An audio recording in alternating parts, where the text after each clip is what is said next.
안녕하세요. 저는 만족스럽고 행복한 삶을 살기 위해서 자기 자신을 사랑하는 것이 가장 중요하다고 생각합니다. 그래서 이번에는 나를 사랑하는 방법에 대해서 알아봤습니다. 생각보다 나를 사랑하는 방법이 어떤 것들이 있는지 잘 모르는 사람들이 많아요. 저도 그랬고요. 여러 사람들의 말씀을 한번 같이 들어보세요. 가장 먼저 유튜버 줄리님의 나를 사랑하는 방법입니다. 첫 번째, 나에게 좋은 이야기 해주기. 내가 하는 말을 가장 많이 듣는 건 나죠. 긍정적인 말, 아름답고 즐겁고 재밌고 힘나는 얘기들을 하라고 해요. 미움과 원망은 가장 힘든 감정이니 다른 사람들에게도 감사, 긍정, 응원하는 말들을 하면 마음이 편안해질 수 있어요. 두 번째, 나를 귀하게 대하기. 다른 사람이 나를 막 대하는 걸 참지 않고 날 하대하는 사람과 같이 시간을 보내지 않아야 해요. 그런 상황을 참고 견디는 건 자기 학대이므로 그 관계를 끊어내야 합니다. 이유 없이 누군가 나를 욕하고 비방할 때 사과하라고 당당하게 말하지 못하는 것도 자기 학대와 마찬가지예요. 스스로 나를 지켜야 합니다. 또 건강하지 않게 사는 것도 나를 귀하게 대하는 게 아니죠. 알면서도 안 좋은 음식을 먹고 술, 담배를 과하게 하는 행동들이요. 돈을 조금 쓰면 내 몸을 아낄 수 있는 경우들도 있어요.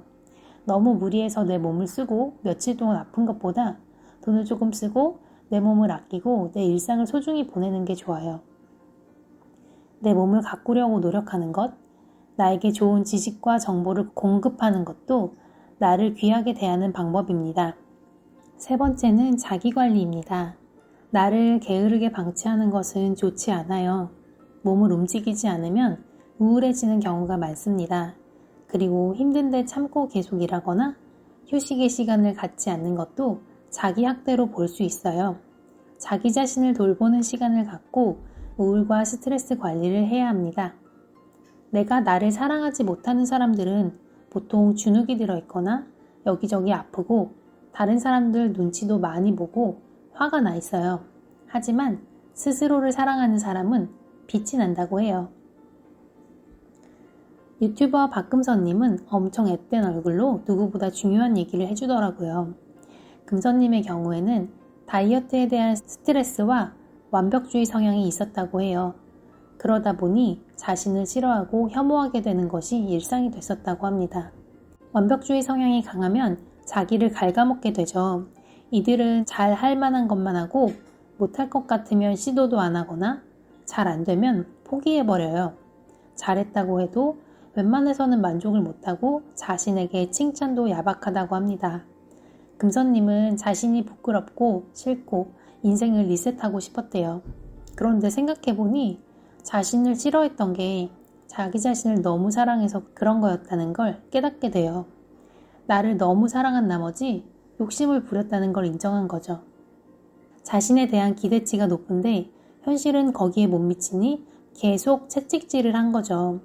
이제까지 스스로에게 매몰차게 행동해서 자기 자신과 화해하고 싶었다고 해요. 그래서 기대치를 낮추고 조금만 잘해도 스스로를 칭찬해주게 됐고 더 행복해졌다고 합니다. 그리고 혼자서 해외여행을 하면서 내가 내 자신의 친구이자 보호자가 돼야겠다는 생각을 했대요. 갑자기 내가 여러 가지 역할을 한다고 하니까 혼자가 아니라는 생각이 들고 따뜻하고 든든해졌다고 합니다. 그 이후로 항상 스스로가 자신의 엄마라고 생각하고 산다고 해요. 만약 감정에 휩싸이고 이성적으로 판단이 불가능할 때 내가 내 자신의 엄마라고 생각하면 좋은 결정을 할 수 있다고 해요. 누가 나에게 막말을 하거나 남자친구가 나를 함부로 대하거나 그런 상황에 혼자인 나는 좀 더 참아봐야지 우유부단한 생각을 할 수 있는데 내가 엄마라고 생각하면 그렇지 않대요. 누가 내 딸을 함부로 대? 내가 불의를 당하는 순간 우리 엄마라면 보고만 있지 않겠죠. 그렇게 생각하면 내가 나를 스스로 지킬 수 있는 힘을 갖게 된다고 합니다. 내가 나를 키운다는 방법으로 접근해 보라고 해요. 작사가 김이나님은 특히 젊은 사람들한테 얘기해 주는데요. 요즘 20대들은 진지한 걸 싫어한다고 해요. 진지충같이 나쁜 단어들도 있죠. 그러다 보니 친구들에게 맞춰가기 위해 진지한 얘기들은 안 하게 되고 아무렇지 않은 척 하기 위해 자기 자신을 점점 밋밋하게 깎아나간다고 합니다. 그렇지만 내 스스로가 별로라고 느끼는 점을 잘 생각해보면 정말 문제가 있어서 고쳐야 될 점이 있고 남들이 보기에 멋스럽지 않은 부분이 있다고 해요. 남들이 보기에 멋스럽지 않은 이건 아주 소중한 부분이라고 합니다. 뭔가 과잉되어서 남들의 눈에 거슬린다는 거죠. 과잉되어 있는 거라면 반대로 내가 남들보다 조금 더 가지고 있는 거죠. 그리고 이건 내가 아직 모르는 내 재능과 연결되어 있는 경우가 아주 많다고 합니다. 20대에 너무 남들과 비슷해지려고 다림질해버리면 보급형, 기성품 같은 사람이 되니 다른 사람들에게 잘 보이기 위해서 자기 자신에게 소중한 것들을 다 깎아버리지 말라고 당부합니다. 명지대 김익환 교수님께서는 나를 위할 줄 알아야 타인을 위할 줄 알고 그게 인간관계도 더 좋아지는 길이라고 해요. 먼저 사랑하는 사람에게 우리가 어떻게 하는지 생각해 보세요. 사랑하는 사람이 생기면 우리는 시도 때도 없이 생각하고 자주 연락하고 뭔가 해주고 싶고 힘들어할 때는 위로해주고 싶고 그런 여러 가지를 자신에게도 하는 거예요. 김익환 교수님은 계획과 메모를 중요하게 생각하시는데요. 계획 속의 자유를 추구하기 위해 아침, 점심, 저녁 계획을 세우라고 합니다. 이 계획이란 게 거창한 게 아니라 한 가지씩 자신이 좋아하는 것을 껴넣는 겁니다. 아주 잠깐이라도 매일 하고 저녁에는 칭찬 일기 쓰기를 해보라고 해요. 자기가 잘한 것 3가지 아주 간단한 문장으로 쓰라고요. 칭찬하는 자기를 생각하는 것만으로도 좋은데 이걸 매일 하면 엄청 강력한 힘이 된다고 합니다. 그리고 일상생활에서 나를 느껴주는 건데 이건 처음에는 신경을 써서 해야 돼요. 오감을 이용해서 잠깐의 순간순간을 느껴보는 거예요. 늘 다니던 육교를 건널 때 원근감이 느껴지는 것을 눈으로 감각한다거나 우연히 들려오는 새소리를 듣고 그 순간의 느낌을 소중히 여기는 것입니다. 이렇게 하면 자기 자신을 더 많이 생각하는 습관이 몸에 배인다고 해요. 월간, 주간, 그리고 매일 한 번씩 자신에게 선물을 하라고 합니다. 한 달에 한 번씩 잘 살고 있는 나에게 축하 선물을 하는 거예요. 가끔은 큰 것도 하고 작은 문구류를 선물하기도 하고요. 주간 단위 선물은 교수님의 경우 드라이브를 즐기고 맛집에 가서 식사를 하신다고 해요. 매일 한 번씩은 내가 좋아하는 것을 하는 겁니다. 내가 평소 좋아하는 것들을 노트에 적어두면 할 때마다 뭘 할까 고민하지 않아도 돼서 도움이 될 거예요. 운동이나 요리, 산책, 수다를 즐기는 것 등을 적어두고 매일 한 가지씩 골라서 자기 자신을 위해 하는 겁니다. 이게 김익환 교수님이 말씀하시는 나를 사랑하는 일입니다. 이번에는 법륜스님의 말씀입니다. 부부간의 이야기를 하시지만 이건 누구에게나 어느 상황에나 적합한 이야기입니다. 친구는 의리를 보고 사귀고 사업은 신용을 보고 하는데 결혼은 10가지씩 조건을 본다고 해요. 한 명 잡아서 평생 벗겨먹을 심보로 골라서 별로 덕보는 게 없는 것 같으면 손해라고 생각한다고요. 손해가 확실하면 굳이 같이 살 필요가 없겠죠. 그래서 결혼을 장사라고 얘기하신다고 해요. 그리고 장사가 나쁜 게 아니죠. 이익을 보려고 하는 마음이 나쁜 게 아니니까요. 단지 장사를 하면서 사랑 타령을 하는 게 문제고 그래서 괴로움이 생기는 것이라고 해요. 장사면 장사, 사랑이면 사랑만 하라고요. 둘이 살 때 오는 손실을 감수할 각오가 있어야 둘이 살 수 있다고 해요. 서로 더 잘해보자고 얘기한 후에도 상대방의 행동이 바뀌지 않을 때 만약 계속 같이 살 생각이라면 내가 감수해야 합니다. 그 행동에 대한 관점을 바꿔야 나한테 좋다고 해요. 내가 기준을 어디에 두느냐에 따라 상대가 나쁜지 안 나쁜지 결정되는 거니까요. 법륜스님은 화내고 싸우는 건 자신에게 손해를 끼치는 것이라고 자기가 자기를 해치지 말라고 말씀하세요. 부인이 술 먹고 안 들어오는 걸 보고 내가 괴로워하는 건 새가 우는 걸 보고 내가 괴로워하고 달이 뜨는 걸 보고 내가 괴로워하는 것과 같은 거라고요. 남이 잘못해서 내가 괴롭다는 핑계를 대지만 결국 자신이 스스로를 해친다는 겁니다.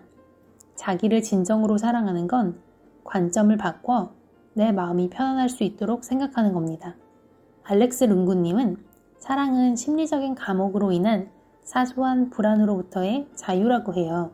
관점을 바꾸라는 법륜스님의 말씀과 비슷하죠. 그래서 나 자신을 사랑하기는 내면 성장이라고 말합니다. 내면 성장은 엄청 큰 주제라서 여기서는 아주 간단히만 말씀드릴게요. 한국인들은 이제까지 사회에서 생존하기 위해 살아온 경향이 크다고 해요. 자기 스스로에 대해 만족하는 사람들도 지금도 잘하고 있지만 계속 더 나은 사람이 돼야 된다고 생각하고 언제나 내가 목표로 삼는 이상적인 사람이 되기 위해 노력하면서 살아요.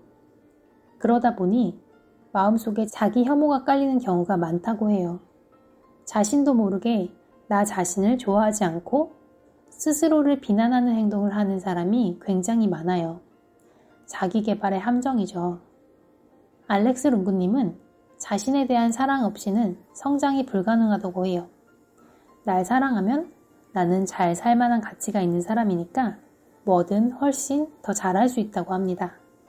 가장 먼저 나의 존엄성을 되살려야 합니다.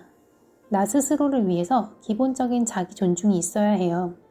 침대 정리하기, 어깨 펴고 걷기 이런 것처럼 간단한 것들부터 시작해보세요. 두 번째는 나와의 약속 지키기입니다. 내가 좋아하는 사람이나 존경하는 사람이 나에게 부탁을 하면 바로 행동에 옮기죠. 그런데 그게 내일인 경우는 좀 미뤄도 된다고 생각해요. 그런데 자신을 위한 약속을 하고 지키면 내 가치를 나에게 증명하게 되고 스스로에게 믿을 만한 사람이 되는 거라고 합니다. 세 번째는 존엄성을 지키는 환경 만들기입니다. 주변 환경을 존중과 사랑, 배려가 있는 관계로 만드는 거예요. 내가 나를 존중하면 내가 타인을 존중하게 되고 그러면 자연스럽게 타인도 날 존중하게 돼요. 그러면 타인이 나의 결점을 공격할 거라는 두려움 없이 사랑으로만 대할 수 있게 된다고 합니다. 네 번째는 나에게 저항하지 않는 것입니다. 나의 결점은 저항으로 이어져서 난 이런 사람이면 안 되는데, 내가 이렇게 하면 안 되는데 하는 생각들이 더 강해진다고 해요. 하지만 저항 없이 받아들이는 순간 괴로운 마음들은 사라진다고 합니다. 내가 싸울수록 결핍이 강해지므로 싸우지 말고 나를 포용하는 태도로 다가가세요. 나와 싸우지 않으면 나의 가짜 모습을 드러내지 않아도 되고 강박적인 마음이 사라집니다. 다섯 번째는 감정과 생각을 허용하는 것입니다. 일어나는 감정, 생각, 현상을 모두 받아들이는 거예요. 저항과 마찬가지로 허용하지 않고 억누르면 더 강해지니 주의해야 돼요. 아, 나 화났네. 그저 그런 생각을 허용합니다. 드러낼 필요도 억누를 필요도 없어요. 이거 저한테는 어려운 얘기더라고요. 다음에 내면 성장에 대한 얘기도 깊게 해볼게요. 여섯 번째는 인생에 정답도 없고 의무가 없다고 생각하는 것입니다. 정답은 늘 상대적이니 하고 싶은 것을 하며 살아가라고 하고 완벽주의를 내려놓으라고 해요.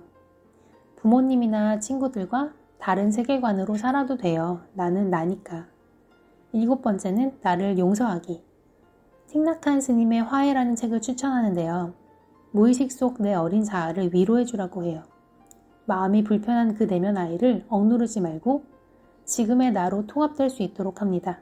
마지막으로 억눌렀던 면을 안전하게 드러내도록 연습하기입니다. 연약하거나 바보 같고 무례한 나와 함께 내 가능성을 억누르고 있을 수 있다고 해요. 예를 들어 못된 나를 억누르면서 같이 누른 것들을 보면 자기 주장, 당당함, 결단력, 경쟁력, 공격성 등이 있을 수 있죠. 안전하게 연습한다는 건 사회적으로 인정되는 범위에서 해보라는 겁니다. 연극 동호회 같은 곳에서 나쁜 역할을 연기해보거나 전쟁놀이를 할 수 있는 서바이벌 게임장에 가볼 수도 있겠죠. 나를 사랑하는 방법이 정말 여러 가지가 있죠. 이 중 한 가지라도 나를 위해 매일 한다면 그 매일 꾸준함에 힘이 쌓여 내가 나를 더 사랑하게 되고 더 행복한 매일을 살게 될 거예요. 그리고 덤으로 다른 사람과의 관계도 더 좋아질 거예요. 제가 항상 마지막에 하는 나 자신을 꼭 안아주고 토닥토닥하기. 이것도 나를 사랑하는 방법 중 하나죠. 오늘도 좋은 하루를 보낸 나를 잘했다고 내일도 신나게 살아보자고 응원해주세요. 시청해주셔서 감사합니다. 곧 또 만나요. 빠이.